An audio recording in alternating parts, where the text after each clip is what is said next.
राज्यसभा के लिए निर्वाचित होने के बाद अब मुख्यमंत्री नीतीश कुमार ने अपने मुख्यमंत्रित्व में उप मुख्यमंत्री रहे सम्राट चौधरी के साथ अपने संबंधों को तेजी से प्रगाढ़ करना प्रारंभ कर दिया है। राज्यसभा जाकर भी वे बिहार की राजनीति में अपना दबदबा बनाए रखें, इस उद्देश्य से उन्होंने अपनी समृद्धि यात्रा की दूसरी चरण का जब प्रारंभ किया तो पहले इसमें सम्राट चौधरी का नाम नहीं था, लेकिन उनका नाम नहीं रहने के बावजूद वे अपने हर समृद्धि यात्रा में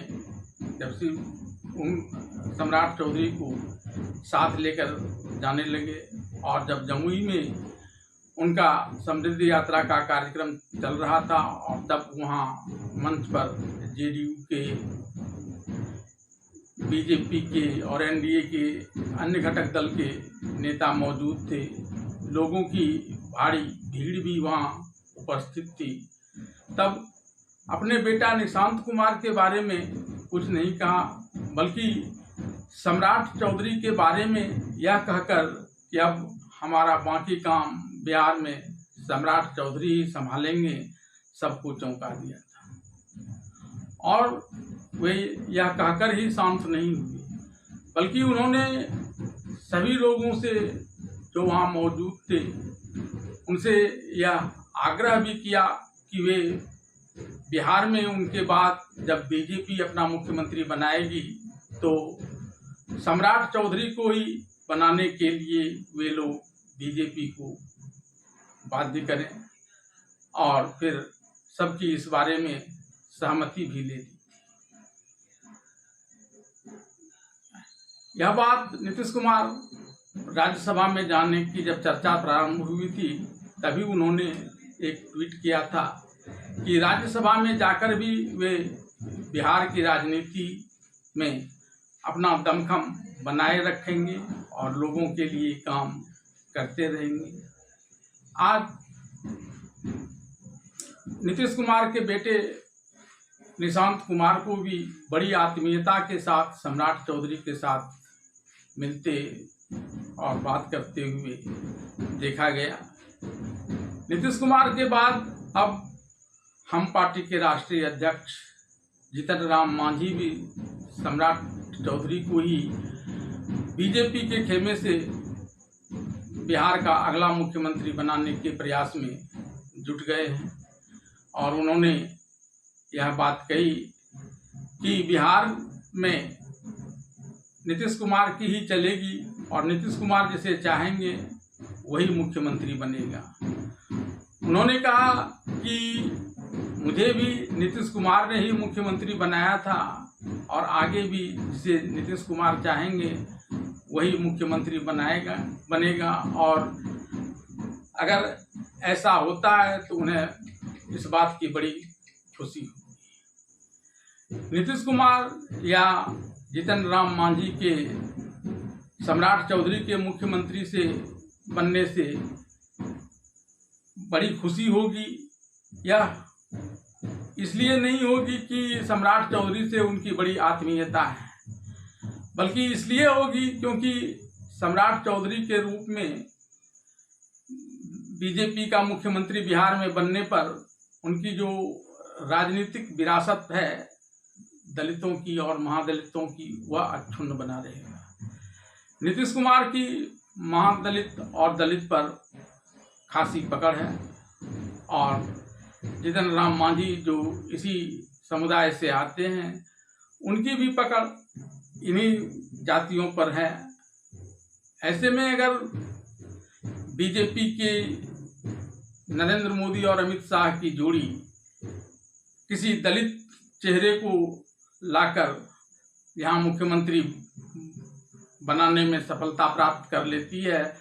तो फिर इन लोगों के जो राजनीतिक पूंजी है दलित और महादलित के रूप में, उस पर खतरा मंडराने लगेगा, क्योंकि मुख्यमंत्री तो ये लोग होंगे नहीं, और इस वर्ग का जो मुख्यमंत्री बीजेपी का बनेगा वह मोदी और शाह की जोड़ी के समर्थन से कुछ ऐसा कर दिखाएगा जिससे इन लोगों की जमीन अंदर ही अंदर खिसक जाएगी और बीजेपी अपना प्रभुत्व बढ़ाने के लिए ऐसा कर सकती है। लगता है कि नरेंद्र मोदी और अमित शाह की जोड़ी के मन में इस प्रकार के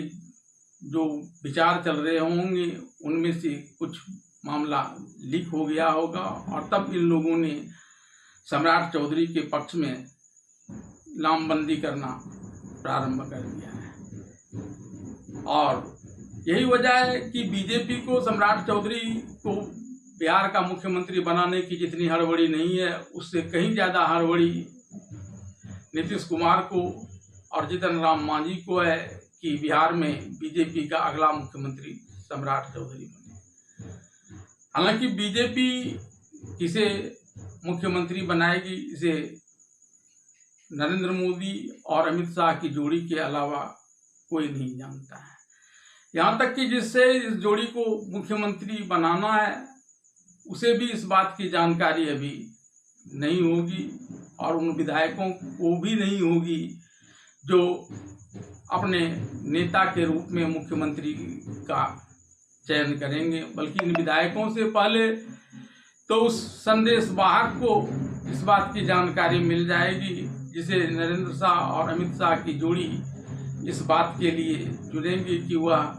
जाकर एक पुर्जी ले जाए और इस पुर्जी के माध्यम से जिसका नाम इस पुर्जी में लिखा हुआ है उसे सब विधायकों से हाथ उठवाकर पूर्ण समर्थन देते हुए मुख्यमंत्री घोषित कर दे। और रही बात सम्राट चौधरी, नित्यानंद राय, विजय सिन्हा जैसे लोगों के जिनके नाम इस समय तेजी से बिहार के अगले मुख्यमंत्री के रूप में उभर रहा है, बीजेपी शायद ही इनमें से किसी को बिहार का अगला मुख्यमंत्री बनाए। कम से कम नरेंद्र मोदी और अमित शाह की जोड़ी के पिछले मुख्यमंत्री के निर्वाचन की प्रक्रिया के ट्रेंड पर ध्यान दें तो यह तो बिल्कुल ही संभव नहीं दिखता है कि इनमें से कोई मुख्यमंत्री बने। यहाँ तक कि जिस सम्राट चौधरी को लेकर अमित शाह ने उनके विधानसभा क्षेत्र में जाकर चुनाव प्रचार में यहाँ तक कह दिया था कि वे मुख्यमंत्री सम्राट चौधरी को और बड़ा आदमी बनाएंगे, वह भी अब शायद ही उनके पक्ष में कुछ करेंगे। बीजेपी की यह जोड़ी अंदर ही अंदर किस को लेकर विचार कर रही है इसका पता अभी किसी को नहीं चलेगा, लेकिन इसमें से जो थोड़ी बहुत बातें लीक होगी उससे ही नीतीश कुमार और जीतन राम मांझी जैसे राजनीतिक दलों के अध्यक्ष को यह पता लगने लगा होगा कि बिहार का अगला मुख्यमंत्री के रूप में बीजेपी उस चेहरे को लाएगी जो इनकी राजनीतिक पूंजी को हड़पने में कोई कसर नहीं छोड़ेगी। बीजेपी लंबे समय से बिहार में अपना मुख्यमंत्री बनाने के प्रयास में लगी हुई थी, लेकिन नीतीश कुमार के रहते ऐसा संभव नहीं हो पा रहा था और अब अगर उसके हाथ में यह अवसर आया है तो वह इस अवसर को सबसे बेहतर रूप से उपयोग में लाएगा ताकि बिहार में बीजेपी की पकड़ और मजबूत हो जाए और खासकर विपक्षी गठबंधन के जो वोटर्स हैं उसको तो ये प्रभावित करेंगे ही, अपने घटक दल खासकर जेडीयू और हम जैसे पार्टियों के भी वोटर को अपने पक्ष में मिलाने का प्रयास करेंगे। और यही बड़ी वजह है कि नीतीश कुमार और जीतन राम मांझी जैसे नेता सम्राट चौधरी के पक्ष में तेजी से लामबंदी करते हुए नजर आ